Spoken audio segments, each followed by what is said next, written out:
This episode is brought to you by Nordstrom. Whether you're packing for a vacation or dressing for a wedding, Nordstrom has head-to-toe looks for wherever summer takes you. From swimwear and bold color to romantic florals and dresses that make an entrance, find the right style for every unforgettable moment. Shop new arrivals from brands you love like Farm Rio, Free People, Vince, Wave, and Stod. Plus free shipping and returns and styling help whenever you need it make it all so easy. Shop now in stores at Nordstrom.com or download the Nordstrom app.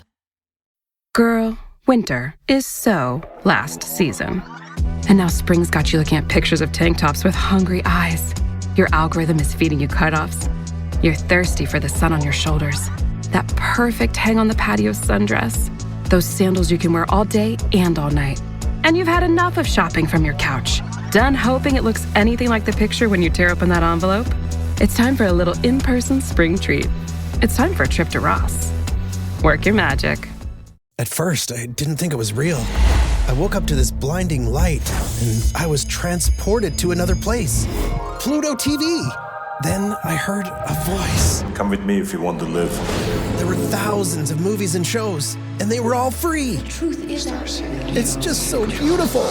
On Pluto TV, free streaming of Terminator 2, Fringe, Arrow, The 100, and The X-Files may cause excitement, loss of sleep, and sudden belief in extraterrestrials. No credit cards or alien encounters necessary. Pluto TV. Stream now, pay never.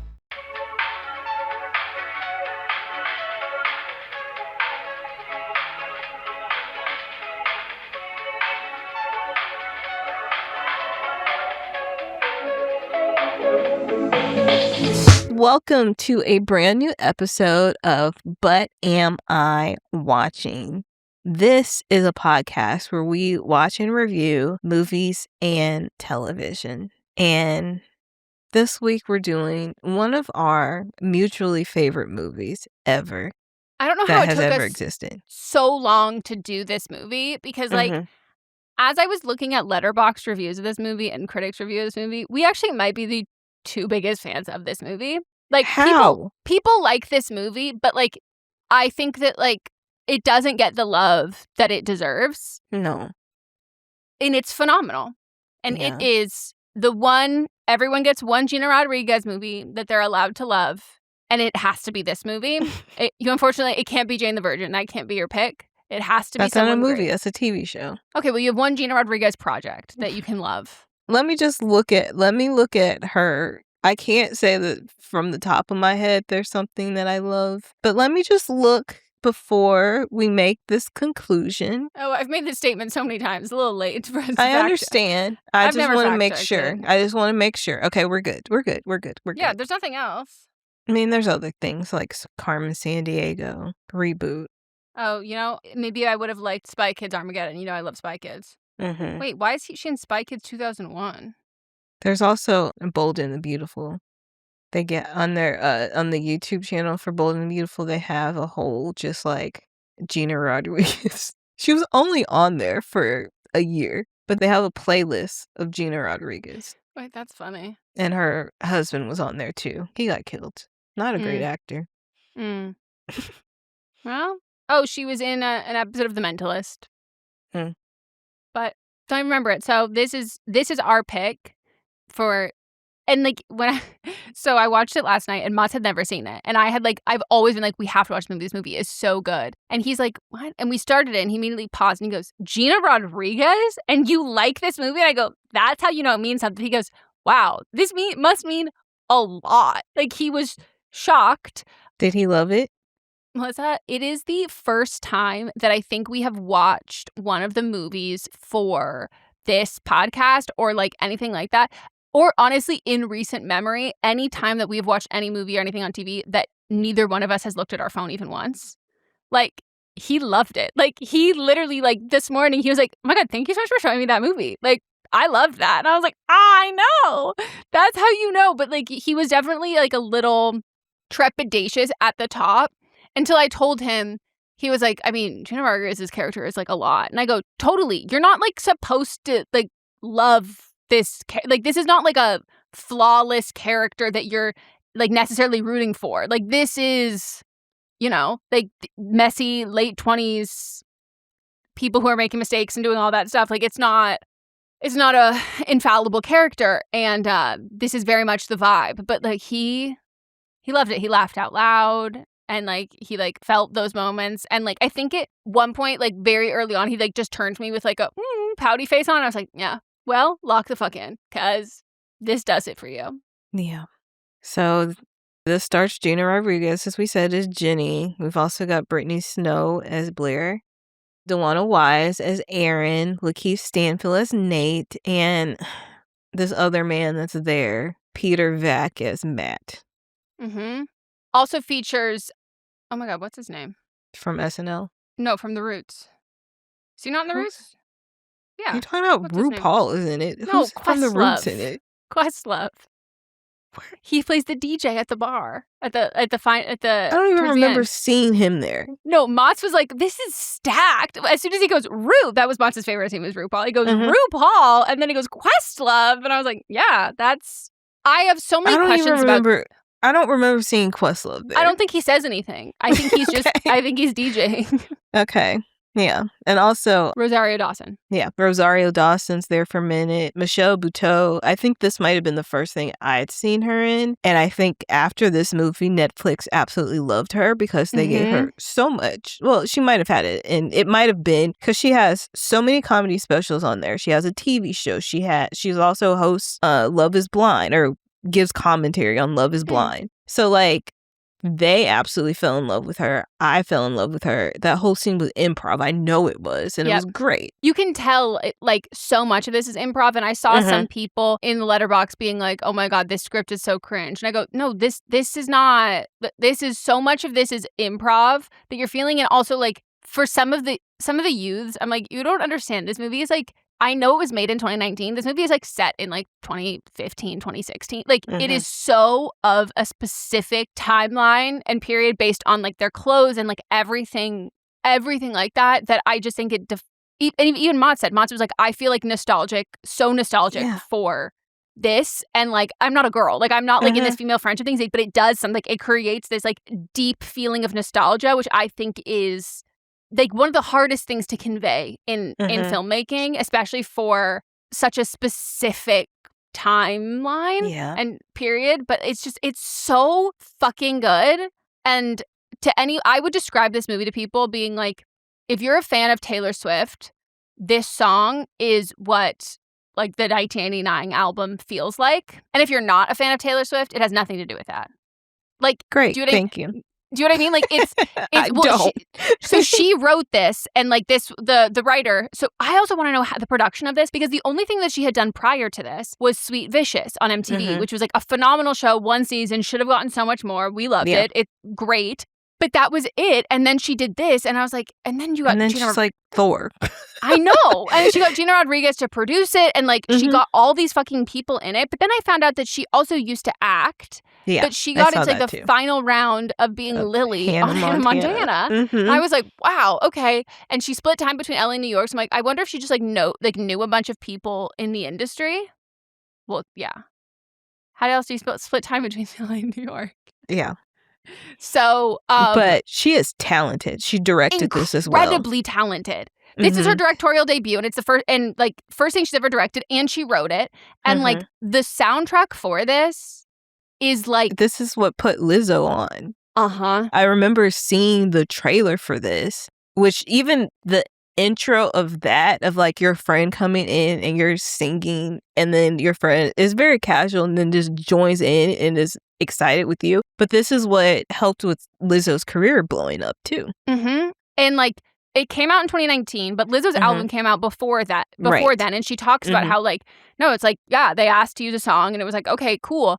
Didn't know that it's not only, it's not put in post-production. Like they are lip syncing and like singing out loud the words to the song on the set day of. And that's like a big fucking moment. And so it really blew all of that up. But like there's Lorde in the soundtrack. There is Robin. There's so much. There's, what's it called?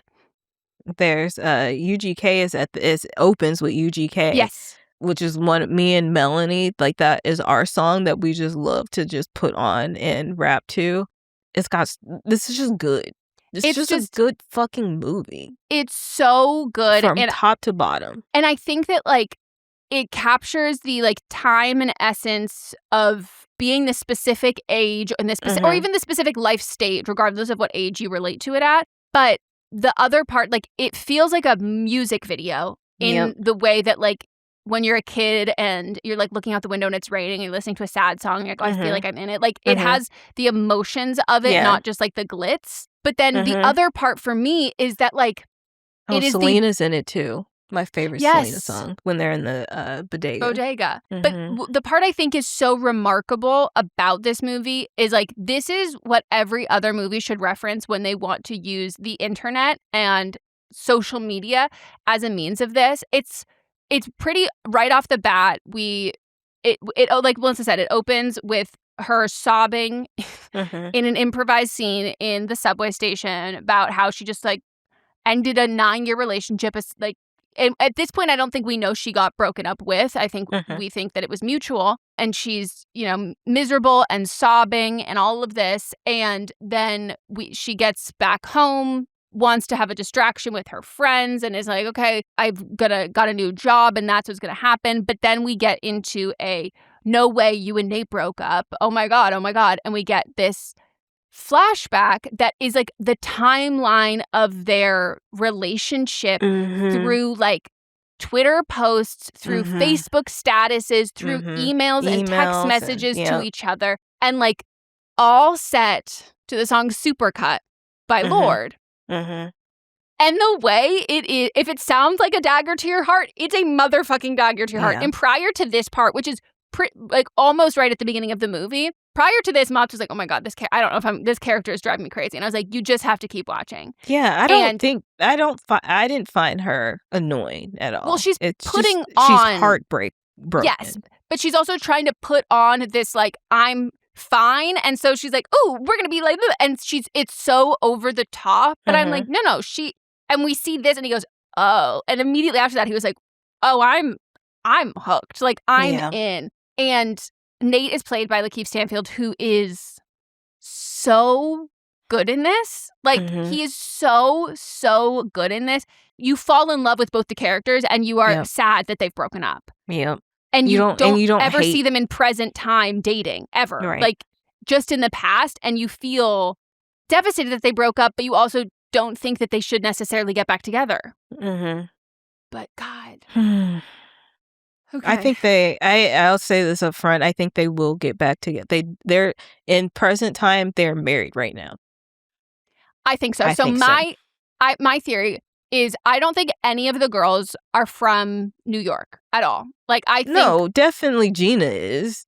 I don't think so. My theory is I think that she'd be from Southern California, which is why, because in general, if you're East Coast born and raised, you live in New York City, you've been there for a decade, you don't just like hop off and move to San Francisco. Like, San Francisco's a totally different vibe. But she got her dream job at Rolling Stone. But it's a totally different music scene. And I would have to assume if you're writing about that music scene, you would be from the West Coast. So my theory would be that she was from not LA proper, but like somewhere in the Southern California area. And so for her, there's only 2 places she could ever live, which would be California or New York. Like, those are the only 2 places that she'd ever go. So getting her dream job, a lot of people, even if they got their dream job, are like, I'm not leaving New York.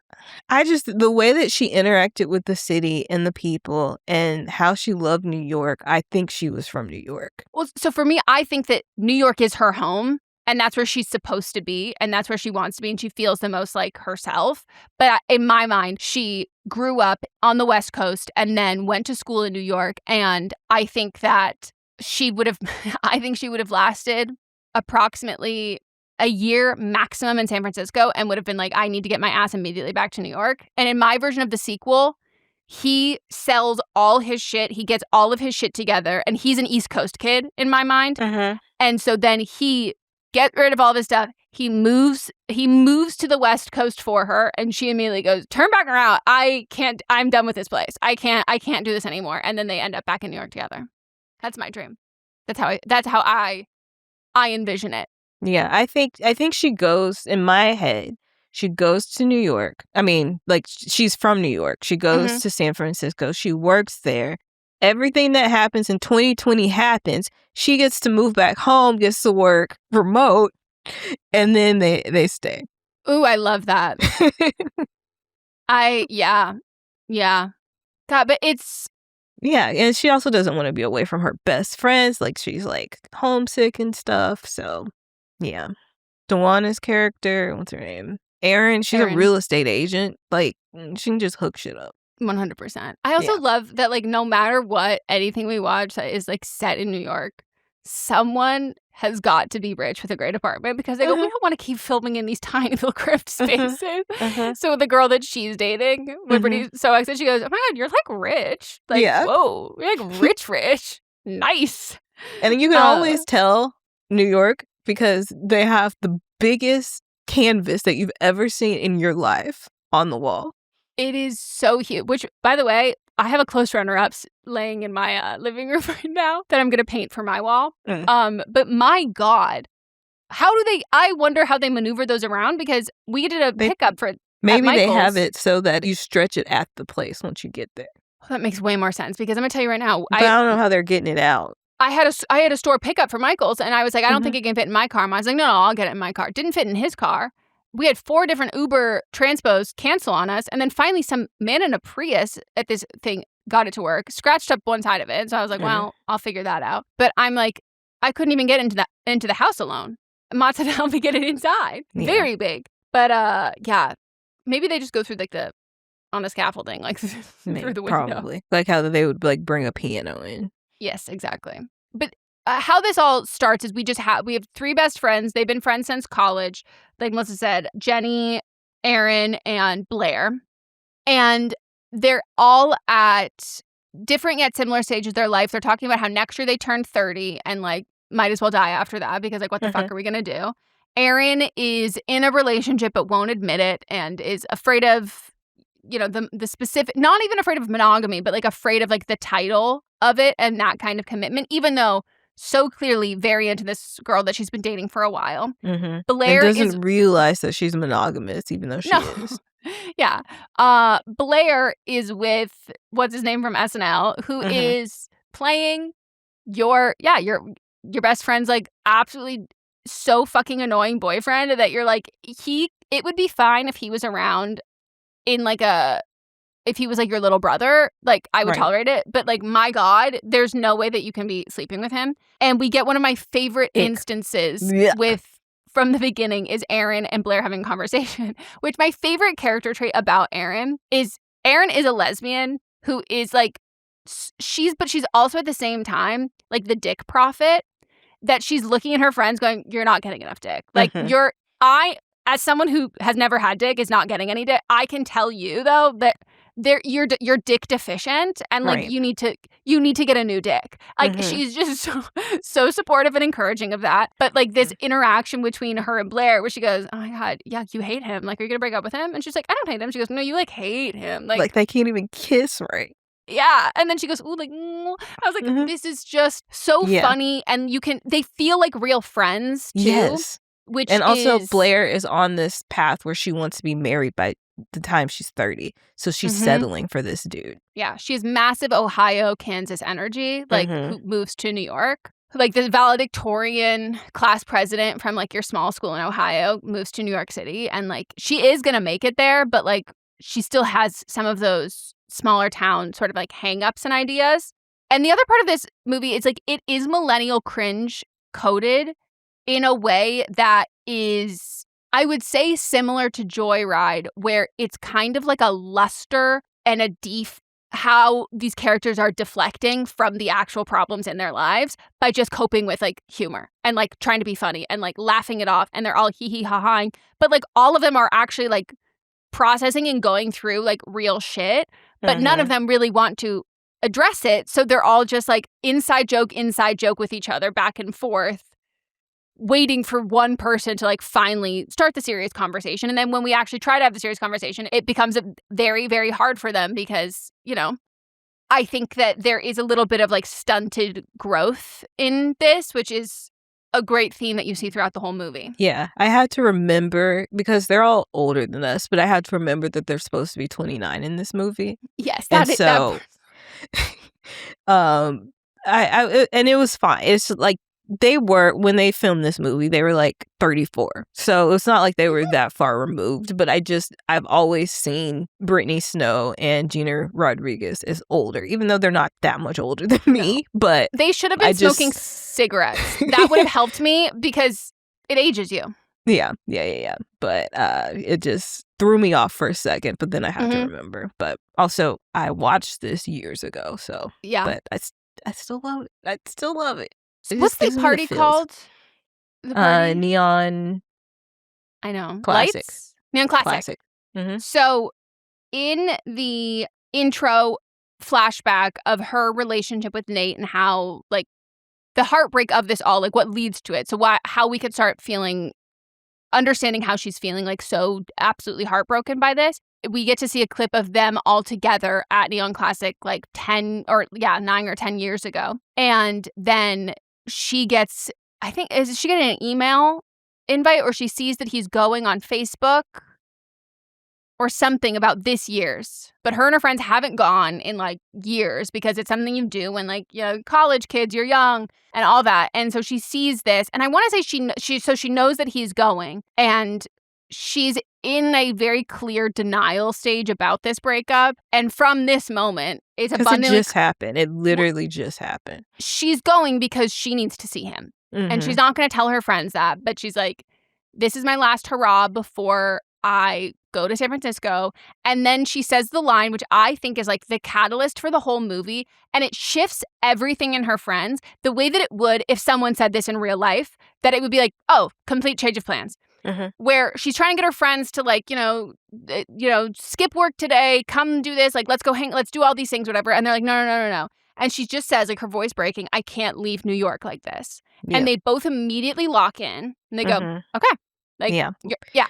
Blair she has a big presentation that she has to do at work. So at first it's just, even though Aaron is also like supposed to be selling a $3 million house or showing a $3 million house that day, she's able, because she's a real estate agent, she can move things around. She drops her day, but Blair still has to go do what she needs to do at work because this is her big presentation that she's been working for all throughout the year. And I appreciate that they did that because, like, one of them needs to be real focused on work. That's realistic. Everything about this movie is just very realistic.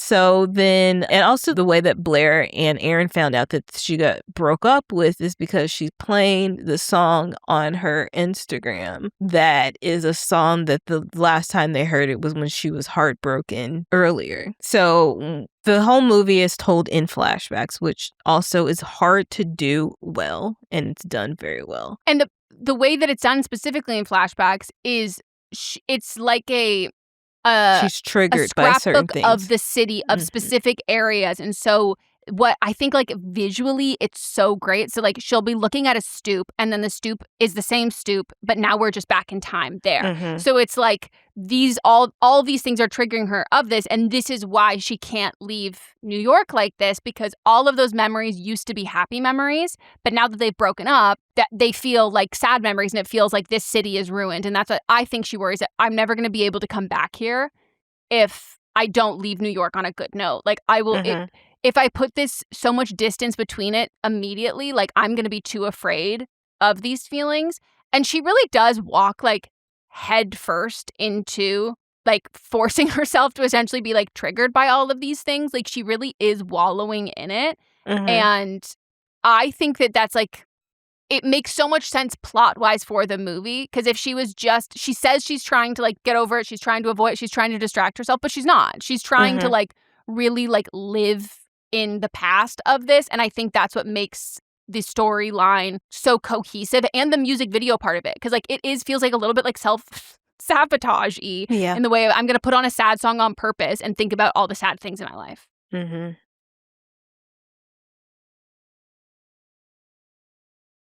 So we get a flashback of the night that her and Nate met. And she was actually at this party it was junior year, and she was waiting to see this other guy, Matt. But Matt walks in with another girl, and she's a little heartbroken. But then Nate also has his eye on her. He makes his way over. They have a little flirtation.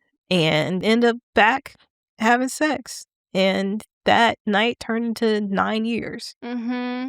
And so then they go, Aaron and Jenny go to Blair's job. And it's like, while she's giving her presentations, like, your aunt died. The guy at work is like, was it Aunt Charlotte or Aunt somebody else?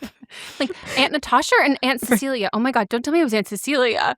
And she's just like, oh my God. Yeah. Very clearly you picked, like, my thing in general, I always say, if you're allowed, I know it's like bad energy to like say someone died. But my whole thing is you can always pick someone who's already dead. You have to pick someone who's already dead. But she's an overshare at work because he knows what the ants are. So you gotta pick like a cousin that nobody knows, like a distant cousin. But like it's funny because I think that tells a lot about her character without telling us that she just likes to talk a lot and everybody knows a lot about her. But then she's like, actually, did my aunt die? And they're like, no. She's like, it's really fucked up. Yeah. Like, Aunt AC is cool. And that was a funny joke because, like, air conditioner, AC, it was funny. But yeah, they get her and then they're off on an adventure within the city. They've got to figure out how to get tickets and they're getting drugs. And that's the plan. So they find, as they're walking, cracking their plan, they find somebody on Craigslist that has tickets. They also find a joint in Aaron's pocket, and they all start smoking it. While they're smoking, that's when they see Rosario Dawson walking, and she's Nate's cousin. Who's insufferable. Very insufferable. Like, Jenny's like, if she knows that we broke up, she's going to be happy. Like, I have to hide. But clearly all of them have hung out together at some point because she recognizes everybody else and is like, oh. And then she starts like, she's so condescending, but in the best possible way. And it's like, oh, you have that 90s look that looks like you didn't try. Can I take a picture of you? Ooh, why my is job at Vogue? Yeah. And then she like touches the jacket. It's like, wait, this is a new jacket. This is so stiff. New denim. Oh, wow. And like gives her like the long hug, being like, you got this. If you need anything, text my assistant. Like text my assistant. Yeah. Text my assistant. That's the easiest way to get in contact with me. And then it was like, so good to see you all. Like, oh my God, so fun. And I was like, no, not fun. Not fun. Yeah. Yeah. But she was also such a good vibe for this. I can't get you tickets either. Sorry. And then this is when they go see Jabuki. This is, and so in the Craigslist listing, it does say no dudes. And so they're all like, yuck. And it's like, well, we'll be fine, like, for girls. We get there. He is on a, what do you call them? Those little boards? The rolling scooters. Yeah. The balance boards. Scooter, whatever. Hoverboard. Yeah. Yeah. He's on one of those, doesn't get off the entire time. In a penthouse. I forgot he was in this. Me too. Because I think I didn't know who he was at that time. I think I think that's my exact thing too. Because I immediately was like, is that Jabuki? Oh my God, he is. And I was like, no fucking way.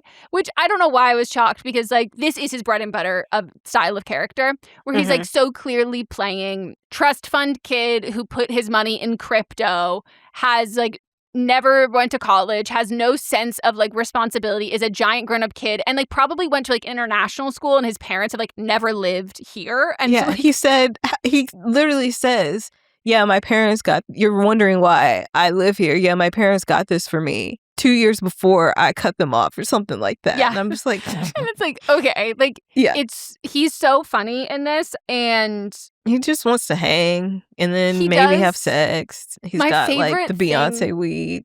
He says that, the line, he goes, no offense to the ass eating community. And I was like, God, you're so funny, but he's kind of like delaying the fact that not really wanting to tell them. He's like, oh, we've got alcohol, we've got weed, and like, oh my God, so funny. He goes, love you guys. Like, oh my God.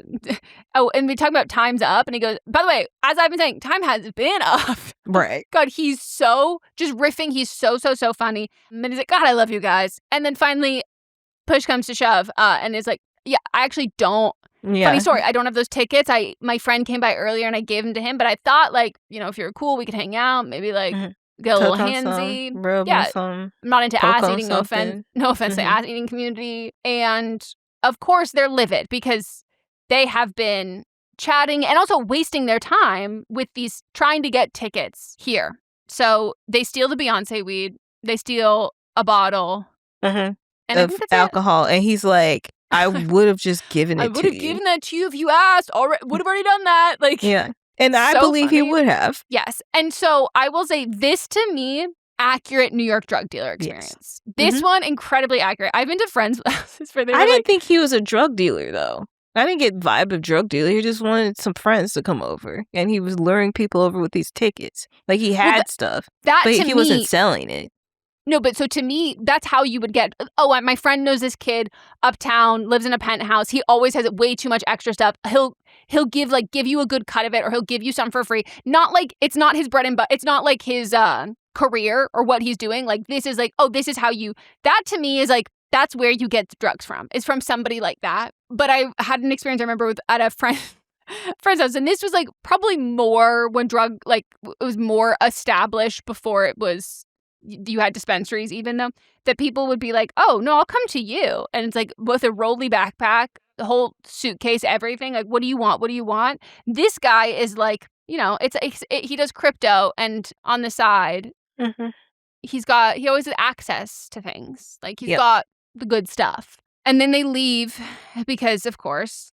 And he has no tickets. He has no tickets, but finally they see Matt again, the guy she dated or the guy she liked in college they hooked up, but it never got serious. The one who was heartbroken, and then that led her to Nate. They see him. He works for a promotion company that is putting on this event, and basically is like, oh yeah, if you need tickets. And she's like, we don't need tickets. We have it's fine.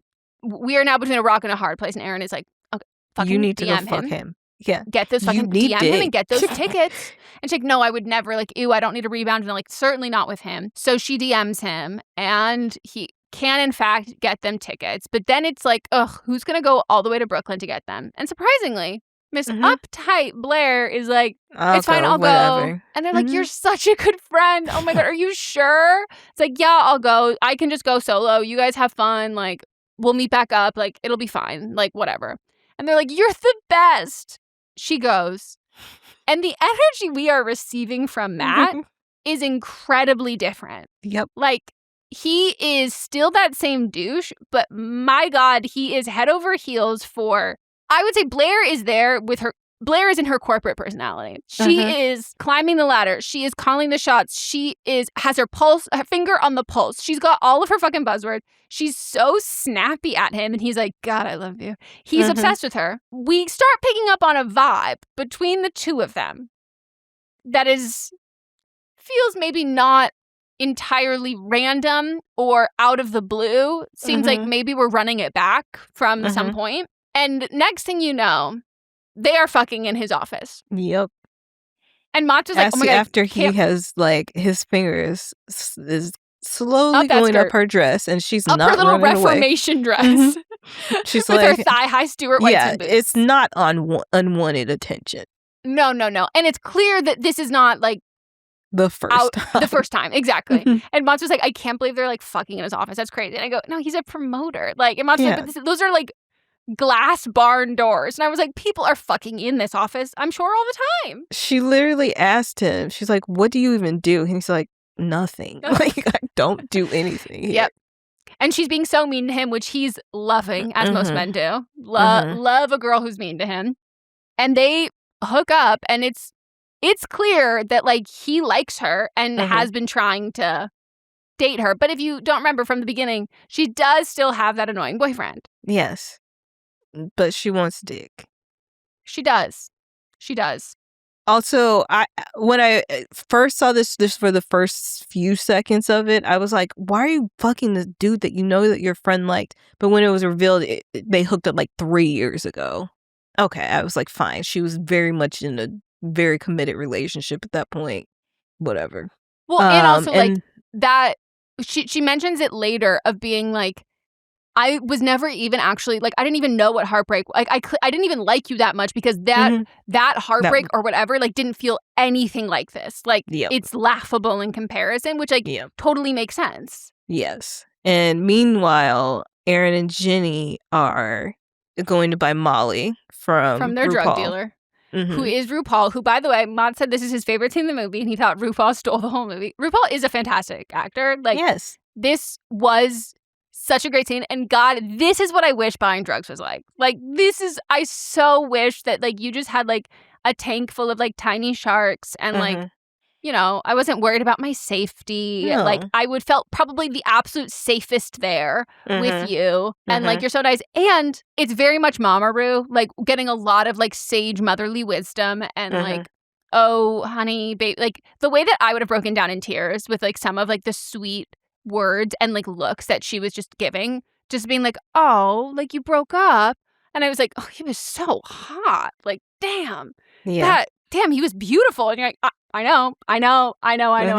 But then they buy the Molly, and I just have he gives to say, them one for free too. Yes, but at what?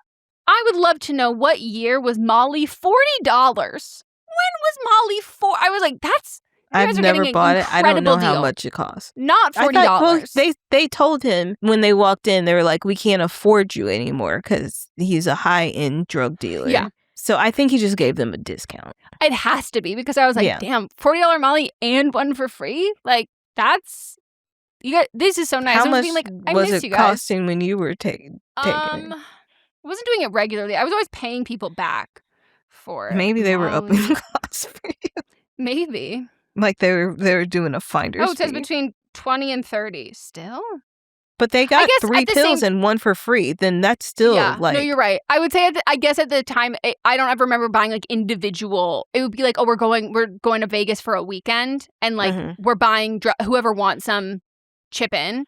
And then it would be like, oh, there's, that we just bought a decent amount. But it was always fun until it wasn't. And then it would be the worst thing in the entire world. My body doesn't process it well. But also I remember looking up one day being like, because some of the ones I'm like, they definitely all weren't like exactly the same every time. And I remember looking up one on like a drugfact.com, and it was like, if you had Molly that looked like this from this time period, there was definitely some meth in it. And I was like, well, that's probably why I like got violently ill and like was throwing up for probably like 18 hours straight. So also when Blair's fucking Matt afterwards, he's like, yeah, this also doesn't include VIP. So she was like, I fucked you for not being on VIP. Yeah, she was like, that was not a general admission kind of fuck we just did. And he's like, I love you so much. God, you're so hot. And he sounds just like that. Yeah. She's like, I'm going to fucking kill you guys. I love that. Love it like that. Yeah. So then Aaron and Jenny go to Leah's store. So Leah is Aaron's not girlfriend. So before this, though, we get the flashback of Nate saying I love you for the first time and her panic of saying it, which sets us up for the fact that so clearly Aaron is in love with her, but she can't say it. And so we have this I love you scene where she's ordering food and Nate's just like looking at her and is like, I just have to say it. And then she panics and is like, but wants to say it, but he's totally cool that she didn't. And it's okay. And he hops in the shower and then she goes to the shower to tell him. And at first you think that like from how it's shot that like she's taking her clothes off and it's going to be sexy and be like, I love you. No, she's like still wearing her pajamas and her sweats. And she like goes to tell him in the shower that she loves him, but she scares him, which by the way, you should never scare anybody in the shower. No. And then he pulls her into the shower fully clothed, gets her soaking wet, and they're like saying the I love yous back and forth. And it's just like, it's the sweetest thing you've ever seen. And you believe it. Like you so hardcore believe it. And that's what I think is like the best part about this movie. Because like I wouldn't call this a rom-com. I would call this like They called it a deconstructed rom-com. That's how they market it. I would call this like a girl-com. Like this is like a girl movie. This is about like friends and women and all of these things. But it's about like experiences you have as a girl and as a woman. And like all of the highs and lows of that. And like this being one of them where it's like, God, like the idea that like, of course, this character is explicitly written by a woman, but like as women, like we look back at these things with rose-colored glasses. So like we don't even actually know if this is how everything went down or if this is just how she remembers it. And so it's so much more painful that way because it's like all she's now left with are these memories. And like our imagination can do so many things that we then see like later on that, you know, her imagination does. But that you fall in love with him the same way because like the person that she's mourning exists in memories, and that's the only way that we get to see him too, which I just think is like so like heart-wrenching.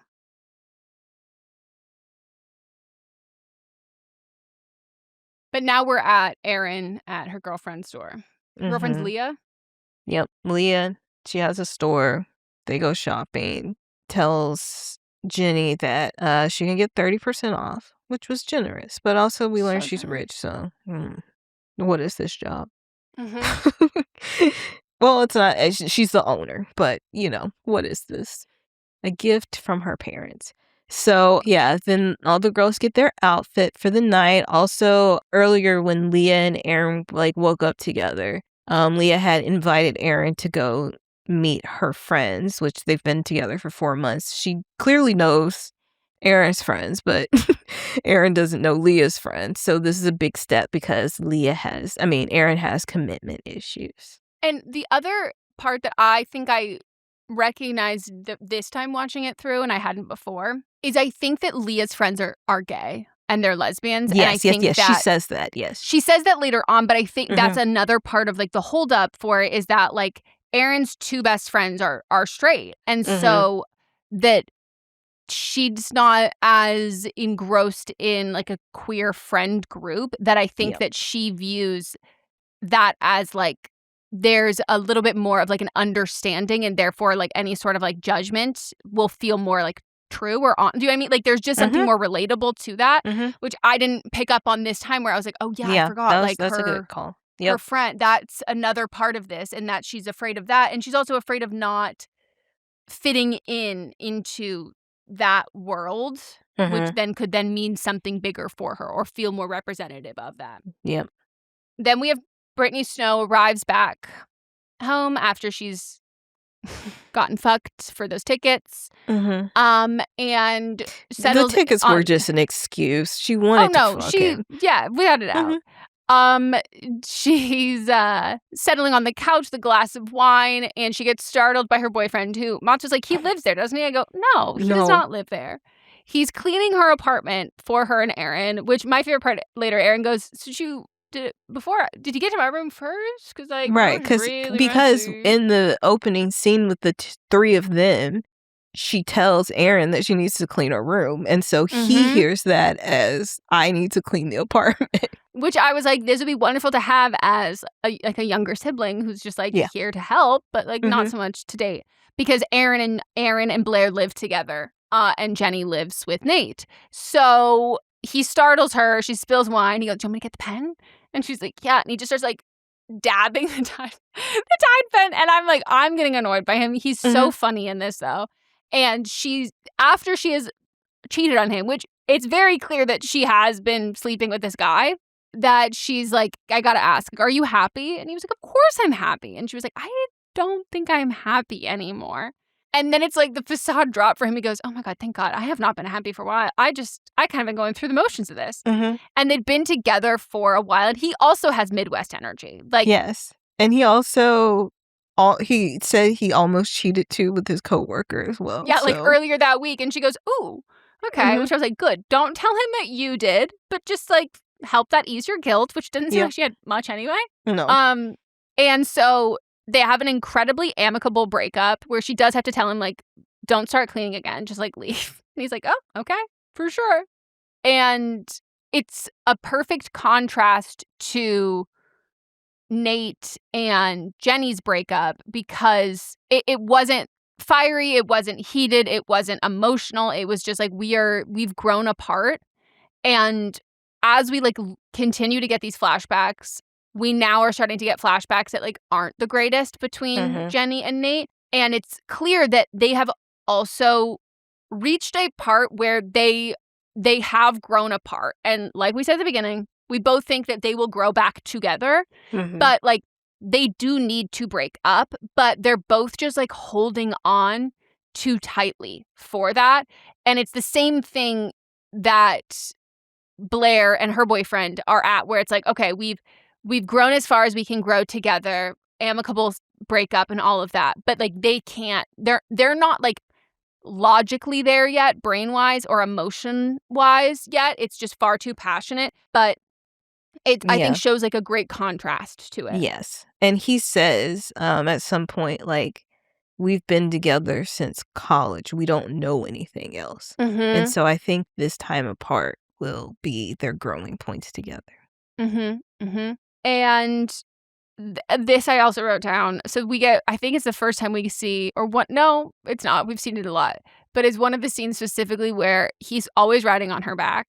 And to me, it was one of the first scenes is where how it is like introduction of their funness together. This is the canon New York skinny boyfriend that, like, I don't have any friend who's lived in New York who has not introduced me to, like, their absolutely emaciated, anemic boyfriend who's, like, so thin that I go, yeah, put him on my back. Let me go get him an orange. Like, I think he has scurvy. Like, he has the energy of, like, everyone just has this, like, artsy skinny boyfriend who, like, is so into whatever that they're doing that's like, oh, forgot to eat dinner. And it's like they're always dating a girl who's like, I'm not forgetting to eat dinner. I'm ordering food for all of us. I'm going to make sure that you've eaten. And it does get into, like, a little bit of, like, the mothering, taking care of aspect kind of thing. But it's like, this is why Timothée Chalamet appeals to so many people, because he is also the textbook New York skinny boyfriend. Like,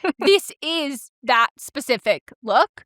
And I thought, like, it was just so funny to me because, like, he has that same energy of, like, God, he's so cool. He's so fun. He's so interesting. He's so smart. And, like, everybody is also drawn to him, which I think is such a great thing to include in this, because when you're so obsessed and in love with someone, you think that everybody sees them the way that you do. So again, because we're only seeing him in memories, we don't know if everybody else thinks that he's, like, the greatest guy. He's so gorgeous. He's so all of that. But, like, in her memory, he is, because, I mean, if you wanted him to be not, you would have cast somebody else. But there's just something about, like, he has this presence to him that I think aids in the frantic nature of this, that she's so worried that, like, he's going to be gone forever because, like, he's the best guy. And then as we learn more, it wasn't always the best. Right. But I think her friends do like him because, like, even Erin's, like, they're upset about it, but they're not surprised. You know, like, they're not like, oh my gosh. But, like, Erin even says, like, something about their kids one day. Yeah. So, and they're saying, like, oh, you'll get back together. Like, it's like a very comfortable sort of thing, which I think aids in her panic, is that, like, I didn't know we needed to be worried about us ending. Yeah. But if they haven't had the conversation about what we're going to do when you move away, that's a big, you know, a big flag that's being waved. Not quite red. Yeah. Orange. But it's a flag. Yellow. Slow down. It's maybe a pause, a yield sign. Yeah. And we also get a flashback of her at a thing with his work friends. And he's like, oh my God, you were just on your phone the whole time. You kept looking at your phone. She was like, I don't want to be that girl, but, like, my work, my job, and all of that. And, like, why do you even care about your work things? And there's where we see the stark difference of, like, I have to do this because I care about my job, but, like, you don't even care about your job. And it's like, no, but he wouldn't have invited you here to meet his coworkers if he didn't care about his job. And, like, she takes the role in her mind that she's the one who cares about her career, that she's the career girl, and, like, he's cool and fun and everyone loves him, but, like, the job is her thing and the career is her thing. And that, so for her getting this job in San Francisco and moving there, of course he's either gonna just, like, she doesn't even think about it, because, like, she treats her career like a defining characteristic that is unique to her and her relationship with her work, that he's obviously gonna come with her, or inevitably they'll do long distance until he comes. And then when it's like, oh, I'm not going to do that, she's shocked, which she shouldn't be shocked if they'd had any conversations about that. And, like, but I think that, like, because it's told from her POV, like, we all suffer from the main character syndrome of it, that, like, she is self-involved, and that's part of this. So like you said, they get ready. They're in their outfits, which is like so of the time. We have the scene of I didn't think the outfits were cute, but whatever. No, not at all. They're heinous. They're very much going out in 2016 with little heeled booties. I would not have worn that at that time either. Yeah. Brittany Snow, I was like, are you going to work? Like, corporate. I understand, like, even when I was wearing blazers in the club, I still had on, like, fishnets and, like, other cute things. Like, you wore the blazer, but everything else was slutty. There's something, like, you also aren't wearing a shirt. Like, that's the point. Yes. There's something obscenely criminal about wearing a cut off right at the ankle, fully covered, high heel little booty. We're not getting a single peep toe. We're not getting a single lace. We're just getting chunk. We're getting cartoon level feet. Like, I don't want to draw anything intricate. We're getting blocks. Like, we're getting Legos on the fucking feet. Stompers. Like, motherfucking stompers. And I was like, ooh, yeah, there we go. There we go. And she has got the moment in the bodega where she hears a song and yep. And she starts singing in the bodega. And they're all like, ooh, okay, cool. I'm going to get some cheese while you, like, sing out. It was like it was like a part in a musical. Because she... Like a dream sequence where no one else could see you singing, but her friends are like, oh, you're singing. Okay, very weird. I'm uncomfortable. I'm going to go get some snacks. And they're like, and she's still singing. And then she gets them to join in. And finally, Brittany Snow does. And then the bodega owner is like, oh my God, get the fuck out of here. You're scaring my cat. Like, this is really bad. Like, stop. Buy your shit and leave. Brittany Snow's like, so sorry. Like, here's $40. Like, I'm so sorry. This is not karaoke. No, he's like, this is not karaoke. And they're just yelling back at him. And she's like, you can't get in a fight with your bodega. I have to walk an extra 2 blocks. Like, it really fucking sucks. And from that moment, she goes, okay, give me the Molly. And they're like, the sun's still out. Like, are you sure you want it? She goes, nope, give it to me right motherfucking now. She takes the Molly on the side of the street.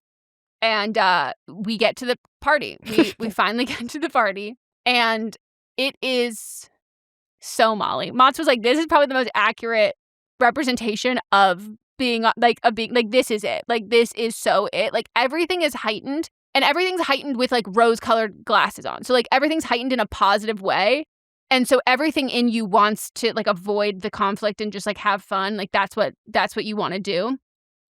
But ooh, pause for a second too. Also, she's puked a few times, like not just here, but she pukes a few times. She's been drinking. She's heavily. been drinking and doing old weed that's been in her pocket. She's been doing a lot of stuff. But this is how you puke and rally. Like, she knows, she taps out and she's like, I gotta go. I'll be right back. But yes. And also, when she takes the nap and then they wake up and they say, let's get ready. And I'm like, thank you. Thank you.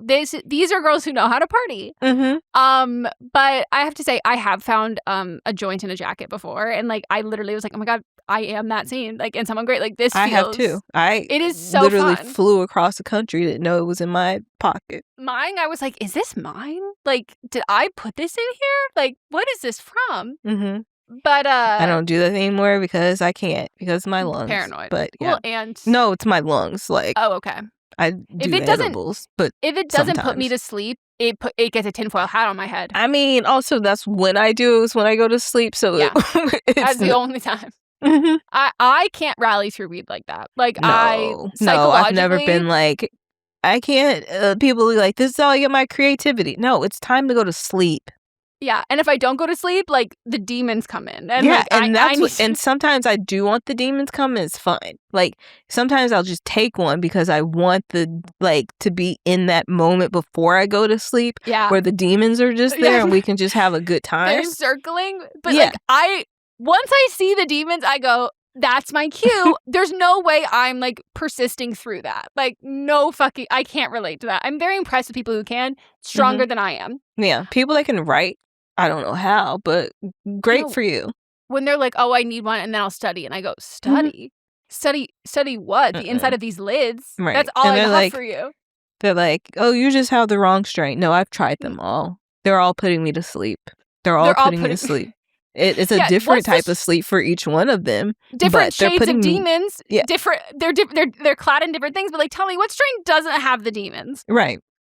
None. They're none of them. So they get to the event and like this is like all the memories are floating back. We're getting like, oh my God, the soundtrack moments here like are just so fucking good. And now it's been revealed. Oh, and also when she was talking with Rosario Dawson, it was revealed that he was also going to this. Mm-hmm.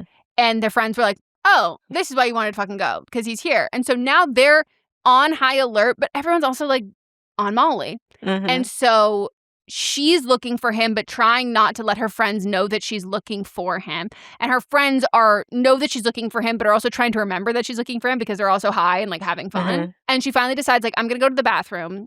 And like the desperation you can like feel of like, I need to escape them so I can go find him. And Aaron is like not motherfucking having it. And anyone should know, this in fact is me. I won't let you make a bad decision when we're out. Like, I don't care if everyone's like, you know, it's what she wants to do. And I won't let you do it. Like, I will not let you do it. And so they're having this standoff outside of the bathroom and they're getting fucking mean. Like, they're just really, and it's from a place of love that it's like, they're finally now, the whole rest of the movie, they've been like deflecting with fun, hee hee ha ha comedy bits and like inside jokes. But now it's like, oh, you want to tell me like that? Like, no, Nate broke up with you. It wasn't mutual. He dumped you. You're heartbroken, but like you need to get over it. Like it's over. Don't fucking stalk him and try and find him again. Like you're just hurting your own feelings. And she's like, oh, you want to talk about hurting your own feelings? Like you're sabotaging your fucking relationship because you won't admit this relationship and you won't like, you've got commitment issues. Like why would I be taking relationship advice from someone who like can't even admit that she's got a fucking girlfriend? And it's all of the things that they've like thought about themselves and thought about this that they won't say. But now it's like, no, your best friends they're perceptive. They're seeing this even if you are ignoring your problems. And the whole time Brittany's just like, let's have fun. Can we not? We're having fun. We're doing drugs and we're having fun. And then, you know, finally Jenny snaps back at Blair and Blair's like, oh my God, no, like stop. Like you're so self-involved. Like you're so dramatic. This is not, we're here to have fun. This isn't about just this isn't about like you going to go do this and like ruin this night for everyone. Like I took off work for you. We're showing up for you as friends. And it feels like that's still not enough. And it feels like the only thing that you need to get back together with him and that will fix this. But like that's not going to happen. And like, we don't know what's going to happen. And like, we need to start processing this. And she finally is like, I'm just going to go to the bathroom. And they're like, okay, we'll be right here. Walks into the bathroom, goes to like text him, look his location, figure out any of that, and immediately drops the phone into the toilet. And this to me, absolute rookie mistake. Jenny, your hand should have been in that toilet 0.5 seconds later. What do you mean you have time to say shit and go fuck and then you look and then you go, okay, I get. At that point, don't grab it. If it has been in there for too long, you're already going to wash your hands, sanitize everything. But if you're going to stick your hands in there, you need to grab it immediately. Have you ever done that? Have you dropped your phone in a toilet? Not a public toilet, but I have dropped it at home, which is different than a public toilet. I've done it at not a public toilet, but at like a party of some person who, I don't know, some kid with billionaire parents. Dropped it in while someone was peeing. How does that work, Megan? They were squatting. And you were near them? I think I was like holding their dress up or something. Okay. So like it didn't fall in. We were wasted. And I dropped it in and immediately, without thinking, I think it was I think it was either me or the person as they were peeing immediately grabbed it out. And then I was like, okay, well, let's. Because like, what do you do after that? Because you can't really clean it because it's just making it. You can't put water on it. Right. Yeah. So. Unless somebody is walking around with hand sanitizer, I guess that's what you do. You get hand sanitizer and a paper towel and wipe it off. Yeah.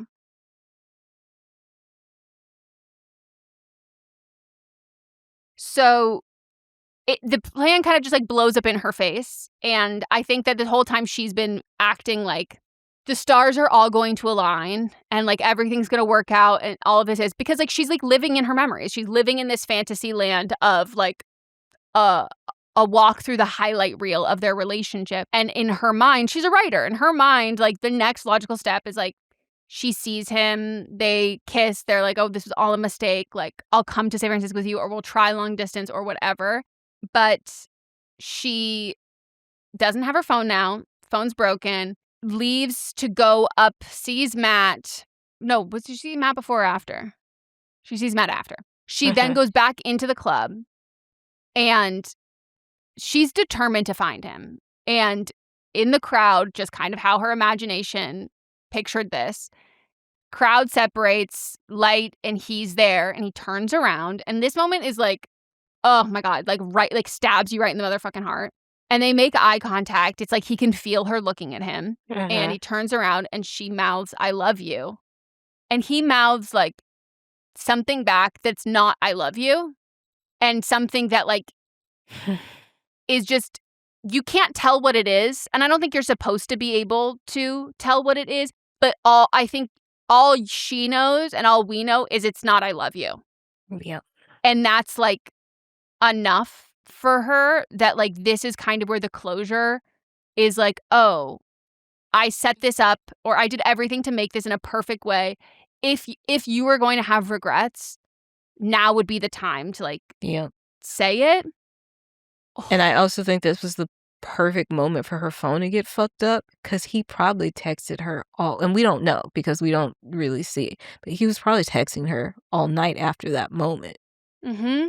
She runs off crying and she sees Matt and he's like, okay, like, Hera, like, come down. I'll take you in the car and we'll go to the after party. And she goes, "I'm not looking for a rebound." He goes, "I was not offering. I just am offering a ride to Brooklyn." Like, and I think this was nice because like it's clear. I don't know how much Blair likes him, but it's clear he actually like likes Blair and he's trying to patch up the past with Jenny because like he wants to give Blair an actual real shot, which I think also softens it for eventually when she finds out that they have in fact hooked up. And like, again, I don't know if Jenny likes him that much, but like no.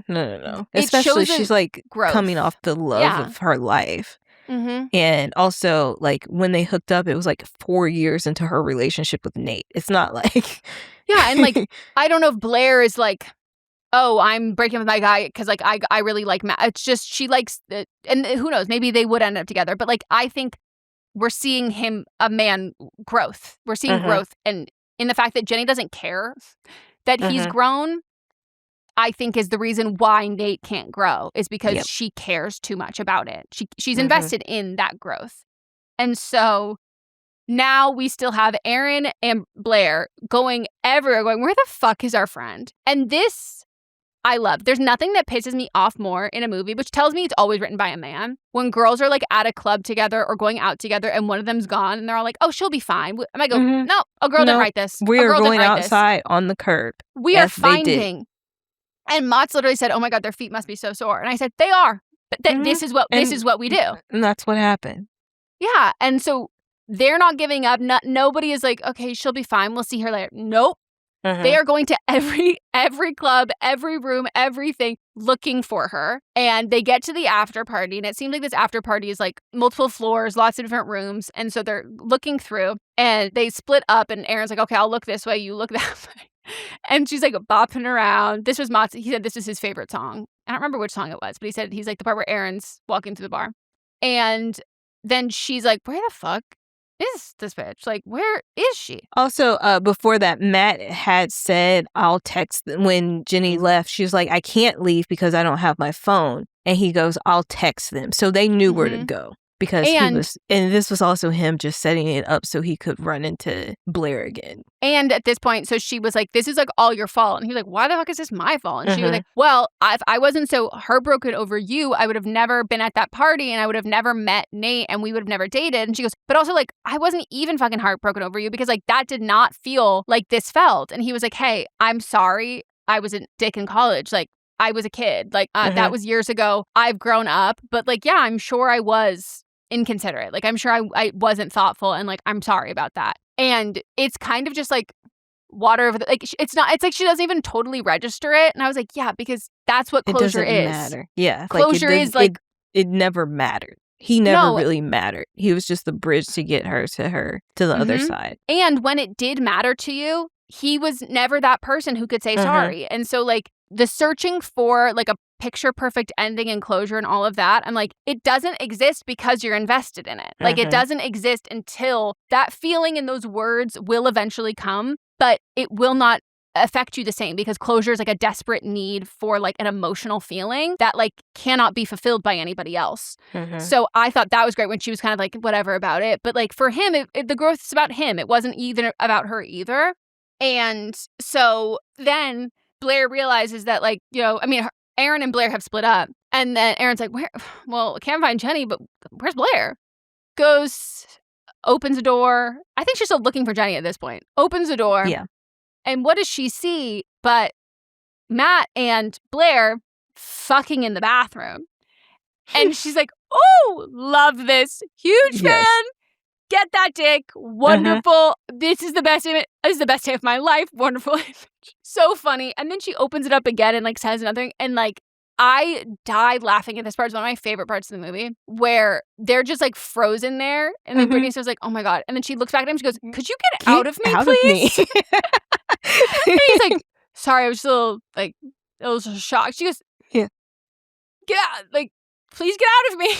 I was like, this is so funny. But they've like looked everywhere. And she's like, so once you're done, Jenny's definitely not here. So like, you know, finish, have a good time. I'm really happy for you, really proud of you. But like, as soon as you're done, we got to go. And so they get back onto the curb and they're like, okay, well, what the fuck? Like, and she's like, first of all, love that for you, happy. But he's like, what do we do? And she's like, well, Matt said that Jenny said something about like, this needs to like. Needs to finish it. Like this this needs to end. Like she needs to finish it. Like this, and the relationship, like where? And Aaron's like, oh, where would she go to end the relationship with Nate? And she's like, I know exactly where it is. And so we go to, is it Washington Square Park? Washington Square Park, yep. Yeah. The fountain where we've seen before where like how you would if you're like a suburban kid, you carve your name in a tree, they use a Sharpie and graffiti on the fountain with like their names and a heart and all that. And she goes, and this is when Moss was like, wow, this movie fucked me up.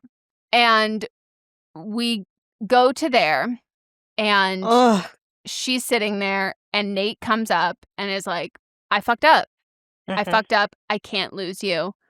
And he's saying all of the things from like these flashbacks that like all of like their relationship things, like you're my person, like forever, it's us. I can't do this life without you. Like we'll do long distance, like everything she's saying that she's been wanting him to say this whole time. He says he'll move, like I'll not move, just long distance. I'll move, but if you want, we can do long, like anything, like whatever it is, I'll make it work. I cannot lose you. And she gives him this like somewhat like it's almost too late or sad smile sort of a thing. And then she wakes up in Washington Square Park by herself, no Nate, to her friends going, I can't believe you didn't get mugged. Why the fuck are you sleeping in the park? Why is your ass out? And this is like, Mats was like, wait, was that actually just a dream? And I was like, yeah. And he was like, wait, so he didn't do that? I was like, no. Nope. But the dream version of her, it was like she was watching it from above. Like the dream version of her wasn't, it's not even that she didn't even necessarily buy it, but it was just like, in a perfect world, this is everything that he would say. And you have the vision of everything that he would say. And like, does that change anything for you? And like, what does that work for you? And then the realization for her that like, it just would never happen. And so like, if there's no point in dwelling on all of that, because like, that's not the reality. That doesn't exist. That's not the here and now. And you have your two friends who have trekked all over the fucking city for you to do whatever you needed to do to process his breakup and relationship. And you're chasing the guy and they're chasing you. Yeah. Was she writing, was this before when she was writing in her journal, like finishing something? I think it was before. Like I think her it might way. have been before, but I think that it ends here. The how she reads it out loud. But yeah, she has this like passage she writes because she's a writer, and the way they talk about how she like writes, the way she writes about music is unlike anything else, and she talks about relationships like chapters and books and all of these things, and like desperately wanting to have one more of everything. And that's like the seeking closure. She's like, one more kiss, one more sleepover, one more dance, one more, all of these things. And that's kind of what she's been doing as she goes through New York, is like reliving these memories one last time and realizing that like that's going to have to be okay with it. Like it can't just be like present day doing everything one more time. It's like sometimes the last time you do it is the last time, you won't know. And all of these things, like so painful, but like she's got her friends there and they love her. Blair tells about Matt, and she's like, oh, I don't care at all. Like, oh my God, was it good? Did you have fun? She was like, unfortunately, it was really great, and I hate that. And it's like, it's so sweet, and it's like this is so clearly what she needed to say goodbye. This is the love letter to New York. The love letter to New York is like her friends and the love that they have between them. And then it ends in my absolute favorite fucking way, where another girl, not with them, shoes in hand, I think, or maybe she's just clobbering around, like stumbling. Shoes on. Yeah, she's stumbling. Like bandaged dress and like ugly chunky shoes walking, and they go, oh my God, she's 12 years old. She's 12. Like, we got to get out of here. We have to leave. We have to fucking leave, because that's how it works at being like, oh my God, they're getting younger. It's like I officially have to pack it in because the girls are getting younger. Like I can't do this anymore. Like now it's their time for this. Now it's their turn to have the messiness, to have all of these experiences, because like it is like a canon event. It's unavoidable. And it's the same thing that how Mean Girls ended with the other like little mean girls, where it's like you can't prevent it. You can't like tell everyone how to avoid all of these kinds of things, because if you avoid all of these feelings, like then you're avoiding living and life and all of that. And it's such a beautiful like goodbye chapter to her 20s and like to being that person. And this movie is like truly fucking perfect. Like I literally texted Megan when I had finished it, and I was just like, I love this movie so much. I don't remember what I said, but I was in my feels. Like I have tears in my eyes right now thinking about it. I also think that like as like women, so many movies that are like coming of age movies about women are about like teenage years and are about like romantic love. And I think like the coming of age from like your 20s to your 30s is like such an underdeveloped like genre in film. And it's like this is like grown up Frozen, where it's like it's not about the boys, it's about the girls. Like it's about like that friendship together. And I think we get that in TV shows a lot more than we do in movies. And like this has that feeling. But yeah, Melissa said, why is this movie so good? And I sent a picture of me smiling, and I said, my face right now watching it, I'm cheesing, which I literally just opened the phone to what I was already doing. I was grinning from ear to ear the whole time, or I'm like holding my chest, being like, oh my God. But it's phenomenal. And like it really is like if a playlist came to life and made a movie. And she understands music so well. And I know that I don't think you've ever even listened to this song, but she talked about how like she listened to, and I think she probably had a similar timeline, that she probably moved to New York around the same time that Taylor Swift did when she wrote 1989. And 1989 is about like... When you're saying she, you mean the writer? The writer. Okay. So when Taylor Swift wrote 1989, it was like she moved to New York, and she's like in her 20s, living in New York for the first time, has all these new friends and all of that. And like that album like perfectly encompasses that like time in your life and like these crazy toxic relationships, or ones that aren't as toxic, but like your friendships, all of these things. And she talks about how she listened to that album a lot writing it, but then she specifically listened to one song called Clean, which is like basically about you love someone so much, and like when the heartbreak of it, you love them so much, you kind of want to stay in the heartbreak, because as she uses like as a metaphor essentially of either being dirty or like using drugs. It's like, I'm finally clean. Like I'm trying to get clean of you, but it's like, I don't want to. I kind of want to stay in this place, and like I know it's not healthy for me. I know I shouldn't do it. But when I don't think of you and I'm not healing, that's like the worst thing in the entire world, and I'd rather feel the pain than like not feel it. And I just think like it's so incredibly good, especially I love when people get inspired by things that are not like, I love fanfic, but like when people are like, oh, I'm going to make a whole fanfic about Harry Styles, and we'll just have it like be like someone not named Harry Styles. Like it's nice to have it be something that's like a little more obscure. And then Taylor Swift wrote a song called Cruel Summer about this movie in return, which is one of her best songs. I didn't know that song was off. That's one of her newer, I say in quotes, that I like actually really like. So that makes sense. And it's based entirely on this movie. Wow. Because she found out that like the writer, I think she watched the movie first and then found out that the writer was like, oh, I wrote this after listening to 1989, and like this was like the inspo and Clean. And then she wrote the song Cruel Summer after watching it.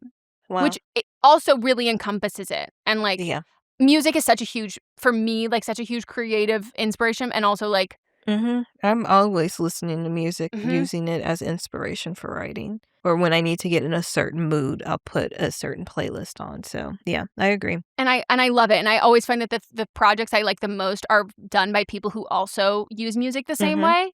Shonda Rhimes does. Oh, I know. Like, and that's, and like those things, it gives you just like a guttural emotional feeling. And I just love this. And I want nothing but fucking success for this writer. Like, she's just. Yeah. I mean, she has been killing it though. She has. But I want, if anyone hasn't seen Sweet Vicious, I cannot recommend it enough. It was so before its time. That's the only reason why it got canceled. Because it is Promising Young Woman before Promising Young Woman. Yeah, she's done this, Thor, Love and Thunder. I Know What You Did Last Summer, Sweet Vicious. She's a consulting producer on Hawkeye. And I think she has something else. Oh, yeah, she's doing the live action adaptation for Tangled. Yeah, I heard about that. I thought this movie was going to start a trend of movies just like this being made, but also it was right pre-pandemic. So it probably did, but then people couldn't make it. Yeah. We had said this before that like with You and Me in Tuscany, this is the only movie prior to You and Me in Tuscany that I was like, I still wouldn't even consider this a rom-com, but it was like the best of what people were calling rom-coms. But this is like a streaming rom-com that is like in a league of its complete own. Yeah, it should have been in the movie theaters. It really should have. But yeah, between this and You and Me in Tuscany, like they're also very different tonally and everything. Yeah. There's so much sex in this one. There's not in that one. But I don't know, like this and You and Me in Tuscany are like the best depictions of this. But then we have so much fucking crap in between that they just keep making that I go, but you have these two pillars on opposite sides of the same genre that like are fantastic. Like, and those are the ones that like I want more. I want so badly more of those things. And this is also produced by Paul Feig, who I love how he just like gives the money the name. Gives money to women. Yep. And then walks away. All right, next week. My turn. Would you be down to see I Love Boosters? Oh my, would I be down? I just know it'll be because it comes out this weekend. So I know that you don't like to go, but I don't feel like this will be a full theater movie. Unfortunately, which it should be. No, that will make me devastated. Let me talk to Mats because this is a really crazy thing for me to say. The movie I really wanted to go see this weekend, I just make sure it'll still be in theaters after this weekend. For the first time in my life, I want to go see a Hugh Jackman movie in theaters about the talking sheep. The sheep? Was that the reviews? People are being like, this is the best movie I've seen. I have seen like grown men that I follow, like I didn't expect to cry over a sheep movie. Yeah. Yeah, not really, still not really getting me interested in it, but they got me questioning, and now I'm like, I gotta go see it. But I think it'll still be in theaters because there's no other really kids movies. No, they're like packing it with like iPic isn't showing I Love Boosters, but they still have the sheep movie, and it'll still be in the theater next week, and they're usually like pull things quick. Yeah. So if they're still strict. Have it, it'll be in the other theaters. Yeah. Okay, perfect. Okay, cool. No, I have watched the I Love Boosters trailer. I haven't seen anything. All I know is they're stealing shit, and I don't know anything else about this movie at all. And I don't want to know. This has been probably one of the movies I've been the most excited about for me too. So fucking long, and I cannot wait. I'm so fucking excited. And did you see that for one of the PR, she for press for it, they went and bought people gas, and so they like down at gas the street stations. from me. Yeah, and she was like, she saw the gas price. She went, "Oh my god!" And everyone's like, "What were you more surprised? The amount of people who showed up, or the price of the gas?" And she goes, "And they were both shocking." But I was less once I saw the price of the gas, I was less shocked about how many people showed up. Yeah, a lot of people just like got there the night before and slept in their cars. All right. Well, what do you rate this? Oh my god, I rate this the entire melodrama album. I rate this Mama Let's Research. I rate this. Mats did ask. He said, do you think that Gina tried to have input in like the soundtrack and like some of the songs that she got to lip sync to? And I was like, don't even do that. Did he give her the heebie-jeebies? Yeah, she goes, can we do the Fugees? Like, no. I rate this like 2 million just punching gut punch in the feels. Like, this movie is, I don't think y'all understand. And I purely got sold on this movie just from that scene of Gina and DeWanda singing a Lizzo song. I saw that and I was like, whatever this is, I'm watching it. And I watched it and I loved it. And then I watched it again. And I haven't watched it in a few years.